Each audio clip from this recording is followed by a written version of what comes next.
नमस्कार दोस्तों, स्वागत है आपका बिहार समाचार में। आइए जानते हैं आज बिहार की बड़ी और महत्वपूर्ण खबरों को। उससे पहले आपसे एक अनुरोध है कि प्लीज़ लाल बटन दबाकर चैनल को सब्सक्राइब कर लें और वीडियो को एक लाइक कर दें दोस्तों। तो आज की पहली मुख्य समाचार निकल कर को बता दें कि बिहार में अब रोड एक्सीडेंट में एक की मौत पर भी पीड़ित परिवार को मिलेगी 4 लाख रुपए की सहायता। बिहार में अब सड़क दुर्घटना में सरकारी सहायता का मानदंड बदलेगा। अब तक सड़क दुर्घटना में एक व्यक्ति की मौत पर कोई भी मुआवजा नहीं मिलता था, लेकिन आने वाले दिनों में एक व्यक्ति की मौत पर सरकार 4 लाख का मुआवजा देगी। पीड़ितों को यह राहत राशि देने के लिए राज्य परिवहन विभाग नई नीति बनाने जा रही है। चलिए जानते हैं अगली खबर को। बिहार में आज से शिक्षण संस्थानों में पढ़ाई शुरू। अपने बच्चों को स्कूल भेजने से पहले जाने लगी गाइडलाइंस। बता दें कि बिहार में कोरोना संकट के बीच आज से करीब 296 दिन बाद स्कूल, कोचिंग और कॉलेज परिसर गुलजार होंगे। कोरोना अवकाश के बाद 9वीं से 12वीं कक्षा के बच्चे स्कूल जाएंगे।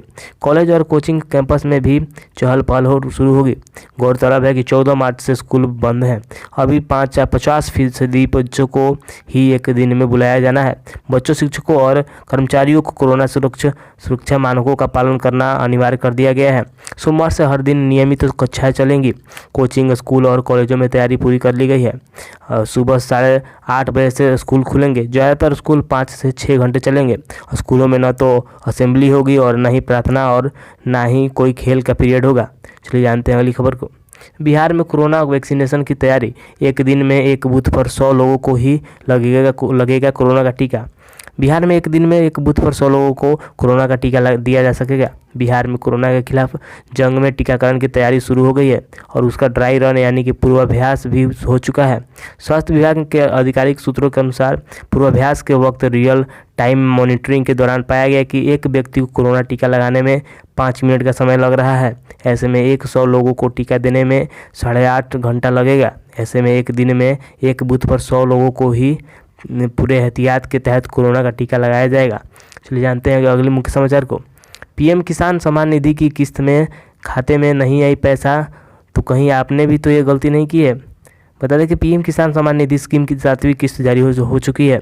पीएम नरेंद्र मोदी खुद 9 करोड़ किसानों के खाते में 18,000 करोड़ रुपए भेजे हैं। अधिकतर किसानों के बैंक खातों में यह रकम क्रेडिट भी हो चुकी है। इसके बावजूद अगर आपके खाते में रकम नहीं पहुंची तो इसकी सबसे बड़ी वजह है कुछ मोटी छोटी गलतियां, जैसे किसी का आवेदन में लिखा गया नाम आधार से मैच नहीं करता है या बैंक अकाउंट से नाम नहीं मिलता, किसी ने आधार नंबर सही नहीं डाला है या बैंक का IFSC कोड में गलती कर रखा है। इन मामूली गलतियों की वजह से करीब लाखों किसानों के खाते में पीएम किसान सम्मान निधि किस्त नहीं पहुंच पा रहा है। अगर आप भी इन लाखों किसानों में से एक हैं तो अपनी गलती को सुधार सकते हैं।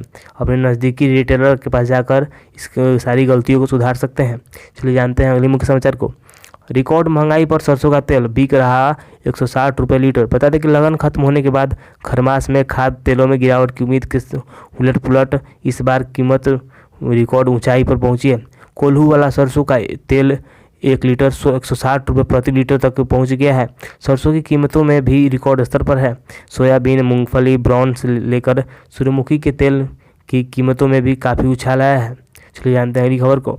बिहार में लग रहा ऐसा बिजली मीटर, रिचार्ज से लेकर ऑन ऑफ तक सब कुछ होगा मोबाइल से कंट्रोल। बता दें कि बिहार में नए साल में कई बदलाव आएंगी। इसी में एक है बिजली विभाग। बिहार में स्मार्ट प्रीपेड बिजली मीटर लगाने का काम तेज कर दिया गया है। बिजली कंपनी आपके द्वार कार्यक्रम के तहत उपभोक्ताओं के घरों में स्मार्ट प्रीपेड मीटर लगाया जा रहा है। राजधानी पटना सहित अन्य कई शहरों में इसके लिए कयावत जारी है। कई जगह नया बिजली मीटर फंक्शन में आ चुका है। बिहार देश का पहला ऐसा राज्य होगा जहां स्मार्ट प्रीपेड बिजली मीटर का भी बिल मिलेगा। चलिए जानते हैं अगली खबर को। बिहार में नए कोरोना मरीजों की संख्या में आ रही कमी। पिछले 24 घंटे में ठीक हुए 631 मरीज। राज्य में नए कोरोना मरीजों की संख्या में कमी दर्ज की गई है। शनिवार को जांच रिपोर्ट के दौरान 282 नए कोरोना पॉजिटिव पाए गए हैं। वहीं शुक्रवार को 397, गुरुवार को 463, बुधवार को 392, मंगलवार को 474, सोमवार को 622 नए मरीज पाए गए थे। वर्तमान में कोविड-19 के एक्टिव मरीजों की संख्या 4318 है। इसमें सबसे अधिक पटना जिले में 88 और सारण जिले में 22 मरीज शामिल हैं। वहीं पिछले 24 घंटे में 631 मरीज ठीक हुए हैं।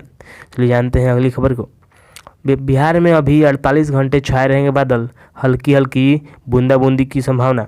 सोमवार मंगलवार को पूरे बिहार के आसमान में बादल छाए रहने के आसार हैं। हालांकि उत्तर भारत बिहार में हल्की बूंदाबूंदी होने के आसार है। इन दोनों वजहों से सामान्य तौर पर पूरे बिहार में दिन के तापमान में हल्की गिरावट दर्ज होगी। हालांकि रात के तापमान में कुछ इजाफा होने के संकेत हैं। सबसे विशेष मौसमी बदलाव 48 घंटे बाद ही देखने को मिलेगा, जब बिहार का न्यूनतम तापमान अचानक गिरेगा। दरअसल हिमालय क्षेत्र में हो रही बर्फबारी और उत्तरी भारत के मैदानी इलाकों में चल रही शीतलहर बिहार में एक बार फिर दस्तक दे सकती है। चलिए जानते हैं अगली खबर को। राजगीर में 8 सीटों वाले केबिन में बैठ 1.7 किलोमीटर के सफर में ले सकेंगे हसीन वादियों का लुत्फ। बता दें कि अंतर्राष्ट्रीय पर्यटन स्थल राजगीर में बिहार का पहला 8 सीटर रोपवे फरवरी में चालू हो जाएगा। देश विदेश के पर्यटक काफ़ी ऊंचाई से राजगीर के वादियों का लुत्फ उठा सकेंगे। इस रोपवे के शुरू होते ही बिहार के पर्यटन उद्योग में एक नया आयाम जुड़ जाएगा। इस 8 सीटर रोपवे का शनिवार को सफल ट्रायल किया गया। नए साल में अब पर्यटक इस रोपवे का आनंद उठा सकेंगे। चलिए जानते हैं अगले समाचार को। सहरसा सहित कोसी और सीमांचल बनेगा सिल्क उत्पादन का हब। कोकून उत्पादन करेंगी जीविका दादी।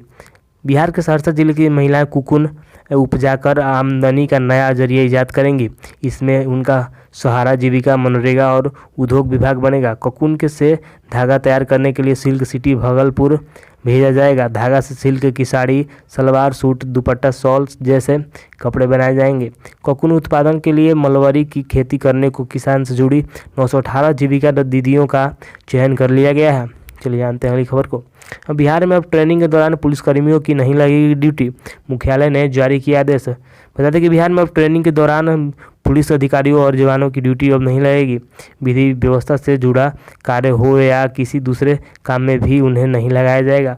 मुख्यमंत्री नीतीश कुमार ने पिछले महीने विधि व्यवस्था की समीक्षा की थी। साथ ही उनके द्वारा एसपी, एएसपी, रेंज आईडी, डीआईएसपी को संबोधित किया गया था। उसी दौरान यह निर्णय लिया गया था कि ट्रेनिंग कर रहे पुलिस अधिकारियों और जवानों को ड्यूटी पर नहीं लगाया जाएगा। अब पुलिस मुख्यालय ने इसका आदेश जारी कर दिया है। चलिए जानते हैं अगली खबर को। भागलपुर में लेमन ग्रास से बनी हर्बल चाय की मांग अब अमेरिका में भी बढ़ रही ऑनलाइन डिमांड। बिहार के भागलपुर की चाय की धूम अब यूएस तक पहुंच गई है। कोरोना काल में जिले के पीरपैंती के दुबौली गांव के 2 भाइयों ने रोग प्रतिरोधकता क्षमता बढ़ाने के लिए हर्बल चाय बनाई और इसे फेसबुक व गूगल के माध्यम से ऑनलाइन बेचने लगे। 4 माह में ही प्रतिदिन 2000 पैकेट की मांग बढ़ गई। इससे पहले वे लेमन ग्रास की खेती करते थे और बड़े व्यापारी उनसे सूखे पत्ते खरीदते थे। इस कारण उचित मुनाफा उन्हें नहीं मिल पाता था। तो आज के लिए इतना ही दोस्तों। अगर आप हमारे चैनल पर नए हैं तो अनुरोध है कि चैनल को सब्सक्राइब कर बेल आइकन जरूर दबा दें। धन्यवाद।